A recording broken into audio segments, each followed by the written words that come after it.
اب اس سارے معاملے میں جو پنجاب میں پاکستان پیپلز پارٹی کا کردار ہے وہ بھی بڑا اہم ہے، اور پاکستان پیپلز پارٹی کے جو پنجاب اسمبلی میں ہیں حسن مرتضیٰ صاحب، وہ ان سے ہم بات کرتے ہیں۔ حسن مرتضیٰ صاحب، بہت بہت شکریہ آپ نے ہمیں وقت دیا۔ یہ بتائیے کہ آپ کی تو گورنر پنجاب بلیغ الرحمان صاحب سے ملاقات بھی ہوئی، تو کیا گورنر صاحب نے کوئی آپ کے ساتھ ڈسکس کیا کہ انہوں نے کن حالات کے تحت، کن وجوہات کی بنیاد پہ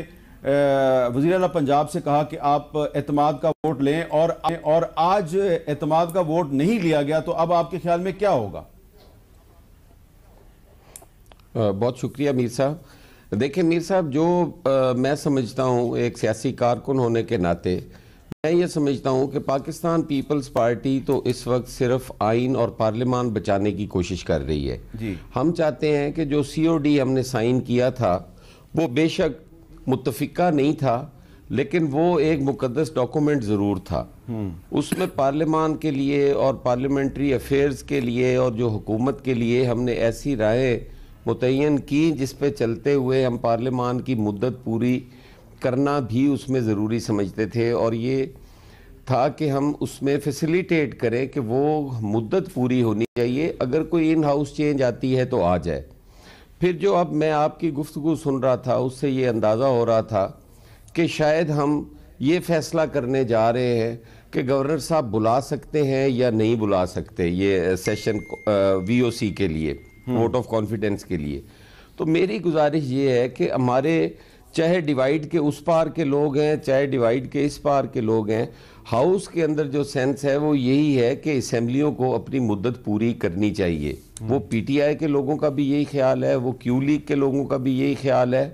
اور وہ پیپلز پارٹی اور پی ایم ایل این کا بھی یہی خیال ہے۔ اب یہاں پر دیکھنے کی ضرورت یہ ہے کہ اگر گورنر یہ سمجھیں کہ ہمیں وہ اس کی سینس لینی ضروری ہے کہ یہ اسمبلیاں توڑنا چاہتے ہیں، اور وہ بھی سن رہے ہیں، اور جس طریقے سے خان صاحب نے اناؤنس کیا وہ ساری قوم کو پتہ ہے،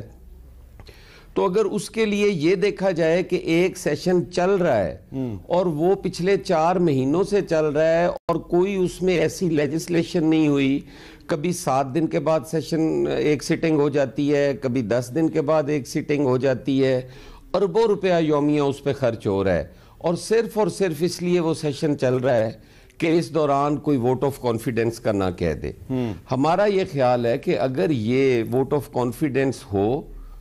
تو یہ اکثریت لوگ جو ہیں وہ اسمبلیاں ٹوٹنے کے حق میں نہیں ہیں۔ بے شک انہیں آئین یہ حق دیتا ہے کہ وہ اسمبلیاں ڈیزالو کر دیں، لیکن یہ بھی تو کوئی طریقہ کار نہیں ہے نا کہ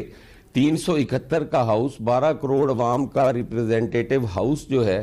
وہ ایک حکم کے مطابق اسے ڈیزالو کر دیا جائے۔ تو اس میں اگر ان کے پاس تعداد پوری ہے تو کیا فرق پڑتا ہے اگر وہ ووٹ آف کانفیڈنس لے لیں؟ اس کے بعد ان کا آئینی حق ہے، وہ بھی استعمال کریں۔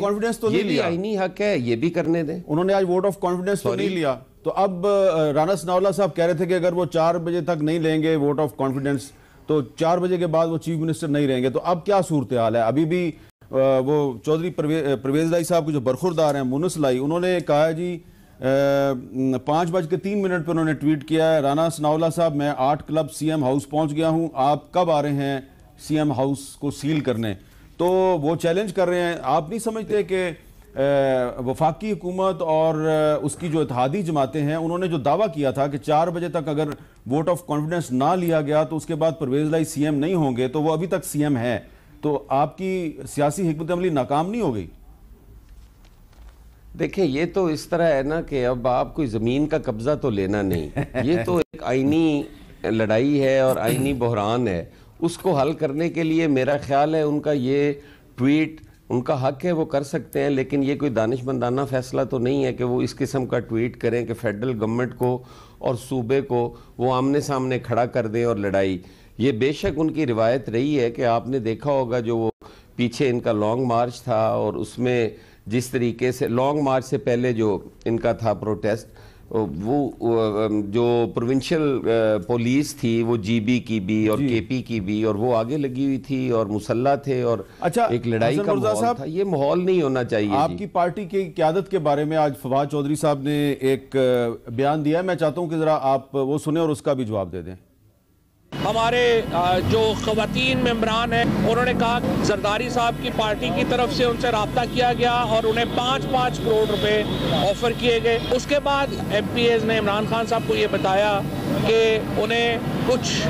فون گئے ہیں ملتان میں اور لاہور میں کہ آپ ایبسٹین کریں گے, آپ غائب رہیں گے ووٹ آف کانفیڈنس سے. ہمیں امید ہے کہ اس کا نوٹس لیا جائے گا. میں تو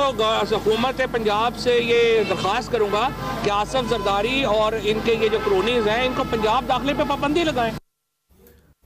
تو حسن مرتضیٰ صاحب یہ بتائیں کہ آصف زرداری صاحب کا جادو چل جائے گا پنجاب میں یا پنجاب میں ان کے داخلے پہ پابندی لگ جائے گی؟ اب ان لوگوں کے یہ ایک مائنڈ سیٹ ہے امیر صاحب, یہ کوئی آج سے شروع نہیں ہوا. یہ جب سے آصف علی زرداری صاحب کی شادی ہوئی یہ اس دن سے یہ کریکٹر اسیسینیشن شروع ہے. اور میں سمجھتا ہوں جس طریقے سے اور جس انداز سے انہیں ہر معاملے میں انوالو کیا جاتا ہے اور جس طریقے سے ان پہ یہ الزامات لگائے جاتے ہیں, یہ بڑی کوئی بھونڈی حرکت ہے. مجھے یہ کوئی ایک ثابت کر سکتے ہیں کہ آصف علی زرداری صاحب کی شادی سے پہلے ان کا کوئی ٹریفک کا چلان بھی تھا؟ یہ سارا کچھ ایک سوچے سمجھے منصوبے کے تحت ہے. آصف علی زرداری جو ہیں وہ بالکل سیاست کرتے ہیں اور اس ملک کے اندر آج اگر کوئی حقیقی سیاسی ذہن موجود ہے تو وہ آصف علی زرداری ہیں, اور وہ اس سیاست کے ممکنات کے کھیل کو بڑی اچھی طرح کھیل سکتے ہیں اور وہ کھیلتے ہیں. یہ تو کوئی طریقہ نہیں ہے کہ آپ کسی بھی لڑائی میں خواتین کو آگے کر دیں اور آپ خود جوان پیچھے بیٹھ جائیں. کیوں اس طرح کی حرکتیں کرتے ہیں کہ جی انہوں نے ہماری خواتین کو پیسے کہہ دیے, جی انہوں نے فلاں کو پیسے کہہ دیے, کوئی ثبوت ہے, کوئی ریکارڈنگ ہے, کوئی آڈیو, کوئی ویڈیو لے آئیں, بات کر لیں, کورٹ میں چلتے ہیں. یہ الزام تراشی کی سیاست, کریکٹر اسیسینیشن کی سیاست, یہ ان کا وتیرہ بن گیا ہے جو کہ اب زیادہ دیر نہیں چلے گا. جی